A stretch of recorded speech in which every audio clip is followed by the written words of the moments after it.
Bismillahirrahmanirrahim. Assalamualaikum warahmatullahi wabarakatuh. Kebawah Dulia Mahamulia Paduka Seri Baginda Sultan Haji Hassan Al-Bolkiah Muizzuddin Wad Daulah Ibni Almarhum Sultan Haji Omar Ali Saifuddin Saadul Khairuddin Sultan dan Yang di-Pertuan Negara Brunei Darussalam telah berkenan menghantar titah perutusan tahniah kepada Tuan Yang Terutama Vo Van Thuong berikutan dengan pelantikannya sebagai Presiden Republik Sosialis Vietnam yang baharu.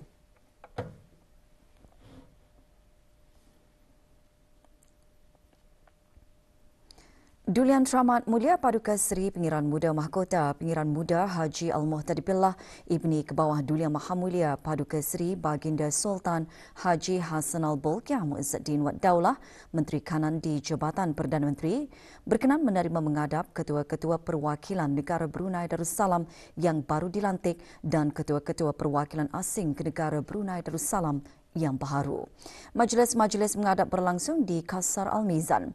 Ketua-ketua perwakilan negara Brunei Darussalam yang baru dilantik tersebut menerima surat-surat watikah pelantikan daripada Kebawah Dulia Mahamulia Paduka Seri Baginda Sultan dan Yang di-Pertuan Negara Brunei Darussalam pada 28 Februari 2023. Manakala ketua-ketua perwakilan asing yang baharu ke negara Brunei Darussalam tersebut telah menyembahkan surat-surat tauliah pelantikan ke hadapan Majlis Kebawah Dulia Mahamulia pada 28 Februari 2023.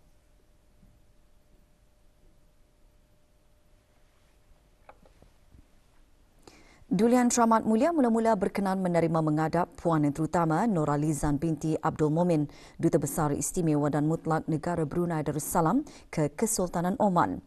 Puan Yang Terutama Megawati binti Datuk Paduka Haji Manan, Duta Besar Istimewa dan Mutlak Negara Brunei Darussalam ke Republik Filipina dan Puan Yang Terutama Latifah binti Zaini, Wakil Tetap Negara Brunei Darussalam ke ASEAN di Jakarta, Republik Indonesia.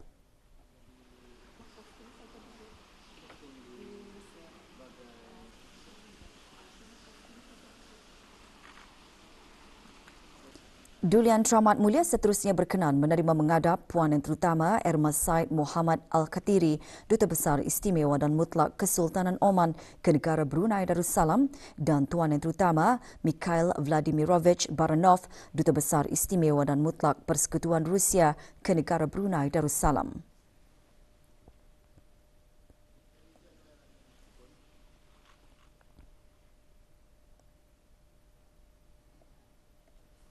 Mesyuarat pertama dari musim permesyuaratan ke-19 Majlis Mesyuarat Negara memasuki hari kedua kemarin dengan Dewan meluluskan usul menjunjung kasih setinggi-tingginya ke hadapan Majlis Kebawah Dulia Mahamulia Paduka Seri Baginda Sultan Haji Hassan Al-Bolkiah Muizzuddin Wad Daulah Ibni Almarhum Sultan Haji Omar Ali Saifuddin Saadul Khairuddin Sultan dan Yang di-Pertuan Negara Brunei Darussalam atas keberangkatan dan kurnia titah baginda pada majlis pembukaan rasmi mesyuarat pada Khamis lalu.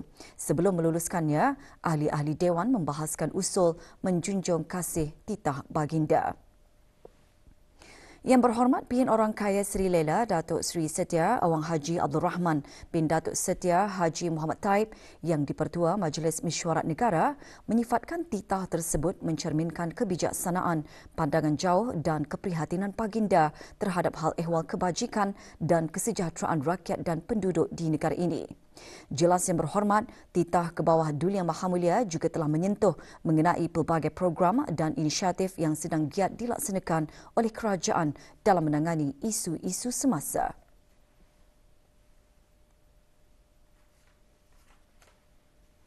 Harapan kepada semua pihak dalam negara ini supaya ahli-ahli yang berhormat sekalian akan dapat berganding bahu dalam persidangan majlis mesyuarat ini. Ini kira sebagai wadah untuk menyumbangkan buah fikiran dan membincangkan perkara-perkara berbentuk strategik yang menjadi kepentingan kepada rakyat dan negara. Penglibatan semua pihak, termasuklah pihak kerajaan, swasta, pimpinan akar umbi dan semua individu dalam negara ini melalui pendekatan whole of government dan whole of nation adalah perlu bagi kita dengan secara seriusnya menuju dan mencapai insya-Allah wawasan Brunei 2035. Sementara itu, Yang Berhormat Pihin Orang Kaya Laila Setia Bakti Diraja Datuk Laila Utama Haji Awang Issa bin Pihin Datuk Perdana Menteri Datuk Laila Utama Haji Awang Ibrahim, Penasihat Khas ke bawah Duli Yang Maha Mulia Paduka Seri Baginda Sultan dan Yang di-Pertuan Negara Brunei Darussalam dan Menteri di Jabatan Perdana Menteri ketika mencadangkan usul menjunjung kasih menggariskan titah ke bawah Duli Yang Maha Mulia mengandungi banyak nasihat dan peringatan yang menggambarkan kebijaksanaan, pandangan berwawasan dan keprihatinan berterusan baginda dalam memperkasa pertumbuhan ekonomi negara dan meningkatkan kesejahteraan rakyat dan penduduk yang perlu ditanai oleh setiap lapisan masyarakat. Saya menyeru kepada seluruh warga perkhidmatan awam, sektor swasta dan lapisan rakyat dan penduduk di negara ini untuk terus melipat gandakan usaha masing-masing melalui pendekatan whole of government dan whole of nation dalam sama-sama mendukung kepimpinan ke bawah Duli Yang Maha Mulia Paduka Seri Baginda Sultan dan Yang di-Pertuan Negara Brunei Darussalam dalam memenuhi hasrat baginda untuk menjadikan negara ini sebagai sebuah negara maju selaras dengan matlamat wawasan Brunei 2035. Hubungan institusi kampung dan Majlis Perundingan Kampung sebagai lembaga permesyuaratan perlu diperkukuh atau diperkasa dengan berkesan melalui pendekatan whole of government dan whole of nation. Yang Berhormat Pihin Udana Khatib Datuk Paduka Seri Setia Ustaz Haji Awang Badarudin bin Pengarah Datuk Paduka Haji Awang Othman, Menteri Hal Ehwal Agama menjelaskan demikian dalam usul menjunjung kasih.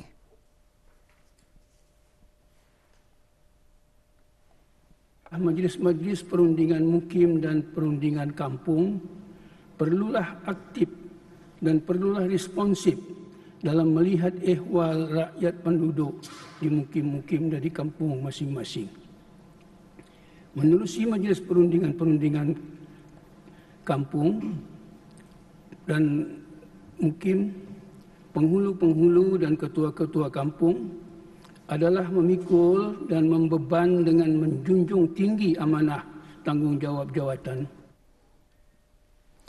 Yang Berhormat Pihin Datuk Laila Raja Major Jeneral Bersara Datuk Paduka Seri Haji Awang Halbi bin Haji Muhammad Yusof, Menteri di Jabatan Perdana Menteri dan Menteri Pertahanan kedua, dalam usul menjunjung kasih pula menjelaskan inisiatif program I-Usahawan yang diterajui Jabatan Tenaga di Jabatan Perdana Menteri bagi sektor minyak dan gas dan sektor kuasa elektrik memberi peluang usahawan belia tempatan bersaing untuk mendapatkan kontrak serta membuka peluang pekerjaan kepada anak tempatan.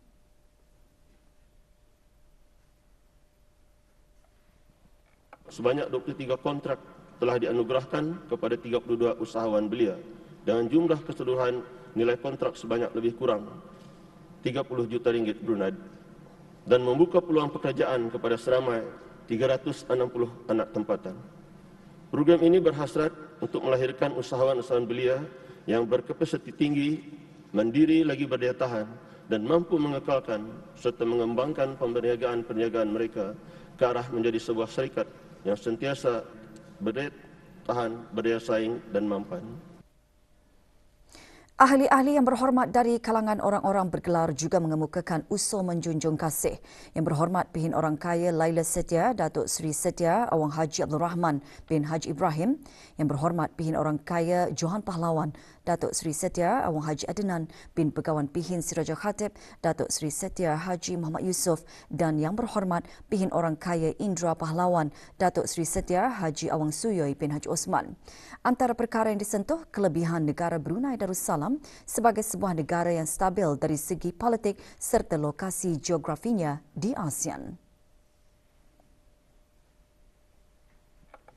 Di samping comparative advantages dari good attribute di atas, kita perlu juga memperbaiki variables ataupun persyarat yang lain yang bukan saja diperlukan untuk menarik pelabur-pelabur asing ini malahan juga membantu peniaga-peniaga tempatan yang ingin berkembang maju.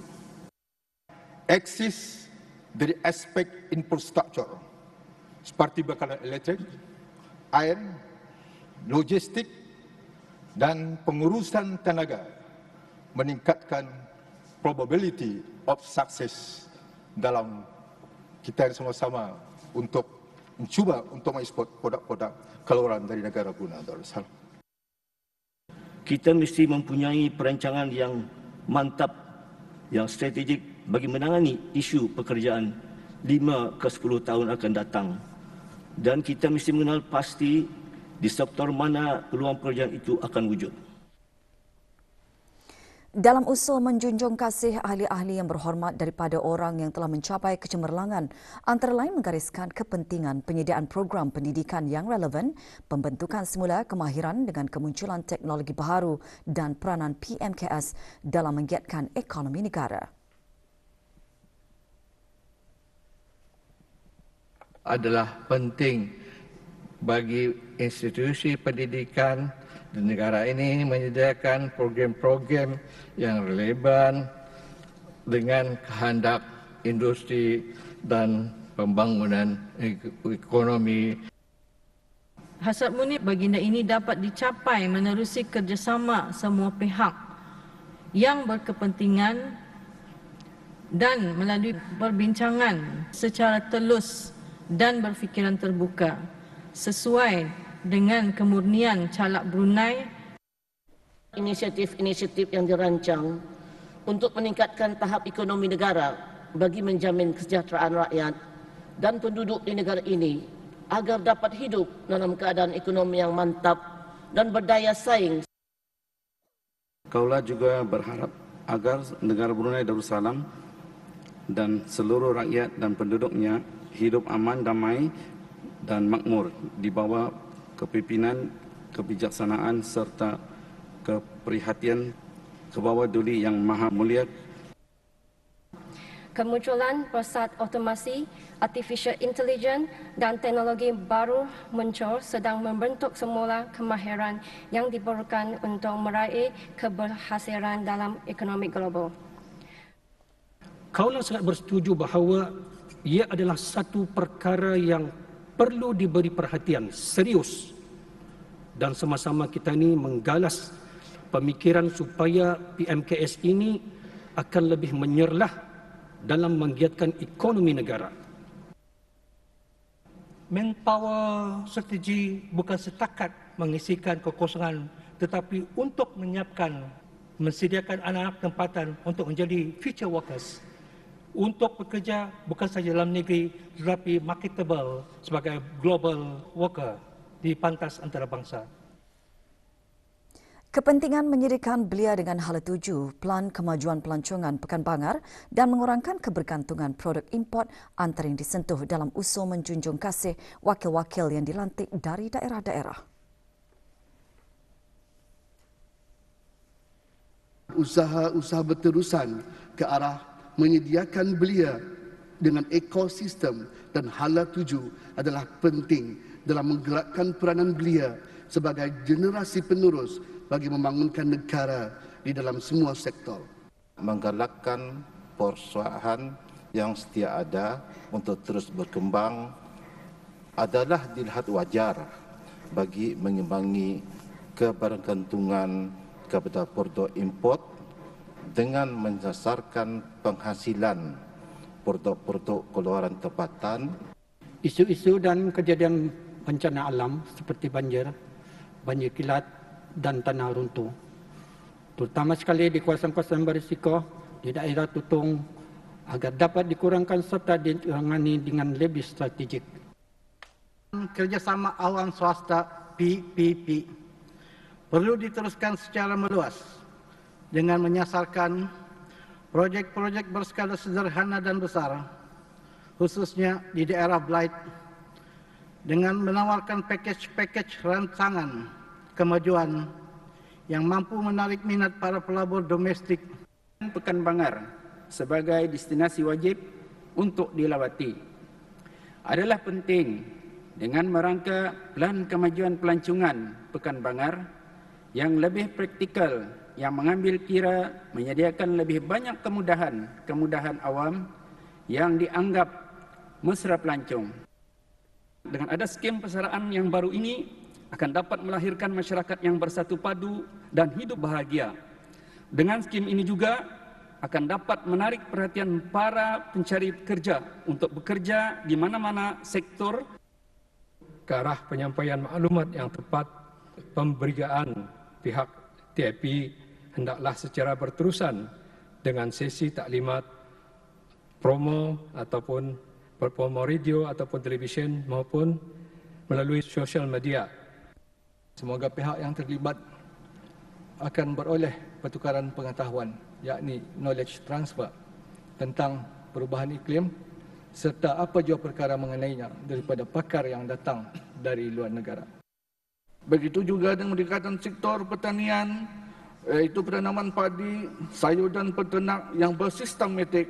Dengan ini hasrat ke arah untuk meningkatkan hasil negara akan tercapai bersatu padu dan hendaklah berpikiran terbuka dalam memikirkan dan melaksanakannya dengan apa jua cara yang berpatutan.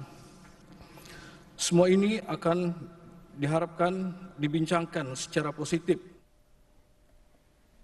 Pada sebelah petang, sesi juga mendengarkan cadangan yang berhormat Datuk Seri Setia Dr. Awang Haji Muhammad Amin Liu bin Abdullah, Menteri di Jabatan Perdana Menteri dan Menteri Kewangan dan Ekonomi Kedua bagi bacaan kali yang kedua dan ketiga bagi rang undang-undang yang bergelar suatu akta untuk membekalkan sejumlah wang dari kumpulan wang yang disatukan bagi perkhidmatan tahun kewangan 2023-2024 dan untuk memperuntukkan wang yang tersebut itu bagi maksud-maksud tertentu. Sesuai dengan peraturan Majlis Mesyuarat Negara yang berhormat memohon izin kebenaran yang dipertua supaya digantungkan peraturan-peraturan tetap 28-2 Majlis Mesyuarat Negara bagi membolehkan dibuat cadangan-cadangan sedemikian.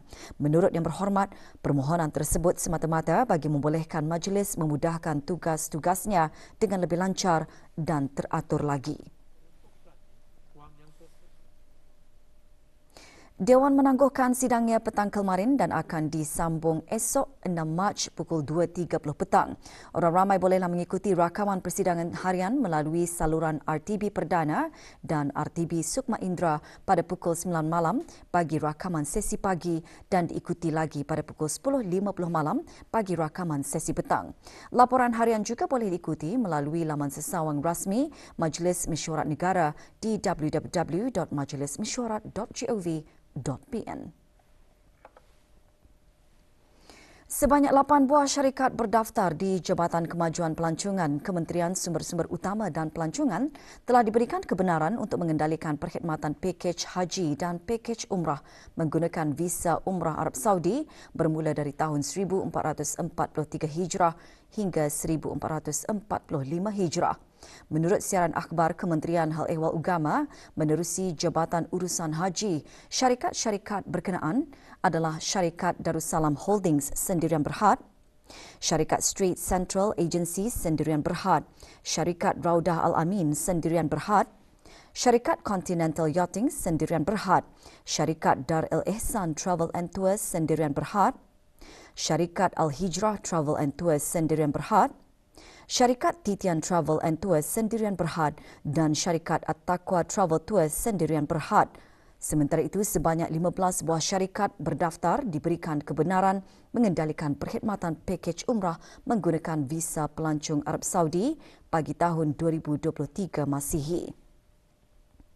Syarikat-syarikat tersebut adalah Syarikat Darussalam Holdings Sendirian Berhad, Syarikat Strait Central Agency Sendirian Berhad, Syarikat Raudah Al-Amin Sendirian Berhad, Syarikat Continental Yachting Sendirian Berhad, Syarikat Dar El-Ihsan Travel and Tours Sendirian Berhad, Syarikat Al-Hijrah Travel and Tours Sendirian Berhad, Syarikat Titian Travel and Tours Sendirian Berhad, Syarikat At-Taqwa Travel Tours Sendirian Berhad, Syarikat Azback to Nature Travel and Tours Sendirian Berhad, Syarikat Al-Barakah Travel Services Sendirian Berhad, Syarikat Balureh Travel Sendirian Berhad, Syarikat Al-Abakari Travel and Tours Sendirian Berhad, Syarikat Lamisa International Tours and Travels Sendirian Berhad, Syarikat Mustaqim Travel and Tours Sendirian Berhad dan Syarikat Humaira Travel Center Borneo Sendirian Berhad.